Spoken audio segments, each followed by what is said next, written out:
Lang, paghinay diya lang.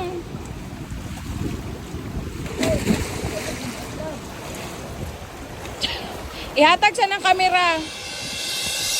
Maayong adlaw diha my friend. Padayon ta sa atong Tri-Island Adventure kung asa ang ikaduha natong giadtuan ang Oak Island nga makita unahan sa Pujada Island. Kani usa ka white sandbar. Challenging ang pagpadulong namo sa Oak Island kay gisugat mi og ulan og dagko nga balod. Pero according sa kapitan sa bangka, naapay mas worst nga balod ang nisugat sa ilaha. Maong nikalma rami sa among biyahe. Dali ra makita ang island sa layo kay maklaro man ang puti nga balas niini. Diri nga part sa dagat kay ma-feel na nimo ang kadagko sa balod kay nagatubang man kini sa Pacific Ocean. Ug pag-abot namo sa sandbar, dagko gyud kayo ang balod ug dili stable ang bangka, maong delikado pag mubaba pa ang akong mga kauban. Ug para dili na pud sayang ang among pag-adto, ako na lang ang nibaba ug gi-feel nako ang balas sa Oak Island. Ma-amaze gyud ko sa talan-awon diri kay first time nako maka-encounter og sandbar. Na-feel nako ang kakulba sa akong mga kauban, maong nagdagan-dagan kog kuha sa video para makauli dayon ko sa bangka para makahawa nami sa isla kay dagko na gyud kayo ang balod. Bisag dili kaayo kalma ang dagat, ma-amaze gyud ka sa porma sa isla ug napalibutan kini og sky blue nga dagat nga nagahatag pa og dugang kaanyag sa iyaha. My friend, ma-advise nako if okay ang weather, ayaw gyud og duha-duha nga moadto diri sa Oak Island, diri gihapon sa Mati City, Davao Oriental.